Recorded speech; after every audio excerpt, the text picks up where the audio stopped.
Well, the team lineups are in. They've just been announced, and I must say, I am a genius. You can officially pronounce that. I've tipped the exact 23 that are picked, not in the positions, of course.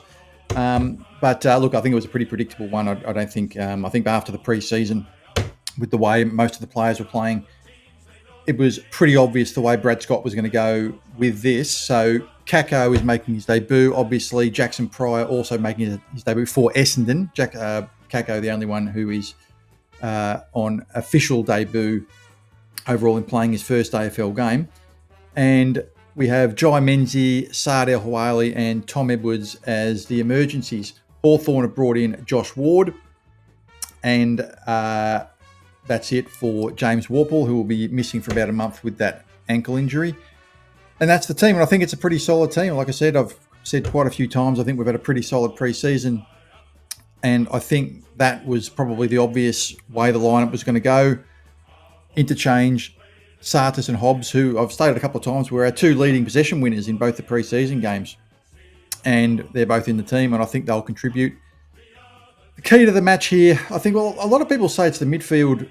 I tend to take a bit of a contrarian view on this. Whilst I acknowledge that the midfield players are, for most clubs, probably the best players, and on Brownlow medal night, they tend to, get awarded as the best player or second best player on the ground and that. But the only problem I have with putting everything on the midfield is that most teams, no matter who they are, have a couple of good midfielders.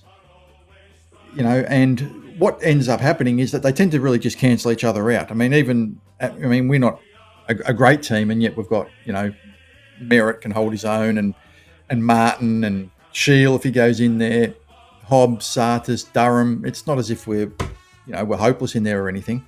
So I tend to think that the midfield of most of the teams can cancel each other out. It might be a bit different with tonight's game, Carlton-Richmond, where Carlton is obviously superior. But that's what tends to happen. The one difference that can happen is if one of the midfielders kicks goals. And to me, that's what sets one midfield apart from another. So last week, Will Day went forward and kicked 3 goals in the first half.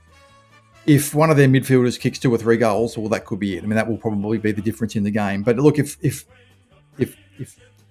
Newcomb and Day get 27 possessions each and either 0 or 1 goal, and Merritt gets 27, 28 possessions, and Durham 25, and Sartis 20-something, and they kick 0 or 1 goal. Well, they tend to cancel each other out, and it doesn't really matter. I tend to be more looking at players like Sicily, who, whilst he's named here on a wing, I have a feeling they might throw him forward just to throw out Brad Scott a bit. Brad Scott doesn't like to move the team around too much.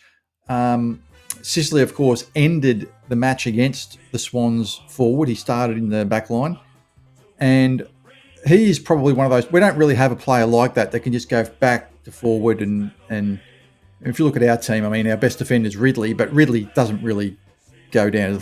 He pretty much stays in defence, and none of these players really get moved around that much. So someone like Sicily who can go from back to forward, I think he'll spend a bit of time down there. And I think he might even start there. I think Mitchell might sort of throw him down there just to see what Brad Scott does. Might throw us out a bit having Sicily down there. I'm sure we'll have a plan for it.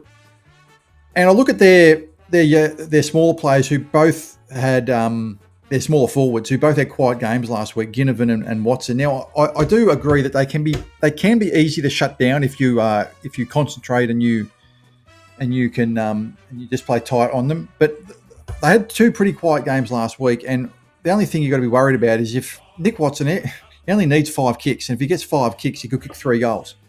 Now both of these players average about a goal a game, so really we can't allow one of them just to. They're not going to end up with 25 possessions or anything like that, but we can't allow them to, from a limited number of possessions, kick 3 goals. And I look at the conditions tomorrow night. It's going to be, it's a hot night. It's going to be perfect conditions, sort of well suited to those players, especially because they were quiet last week. They're going to be anxious to, have a good game. So I'm kind of wary about those 2 players just because, mainly just because they were quiet last week. So, look, it's going to be a good game. I'm really excited about it. I think a lot of people are underrating us and overrating Hawthorn. That's no disrespect to Hawthorn. They are the premiership favourites at the moment, and probably deservedly so. But I still think people are probably, they've been premiership favourites basically on the end of what happened last year.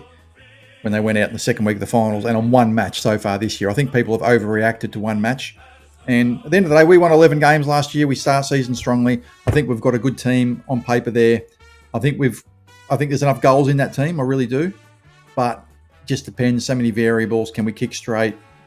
Can Nick Martin, bit of a unicorn for us, that player who makes things happen, can he, float forward and kick a couple of goals? Can Harrison Jones, who, whilst he's where's he named here? Where's Harrison Jones named? Well, he's named on the flank, but he's been playing on the wing. Can he float forward and kick a couple of goals? It's going to be interesting, but I think it's going to be a good game. I'm going to be heading in there tomorrow night. I hope you guys enjoy the game if you're going to it. So, as always, have a good day and go Bombers.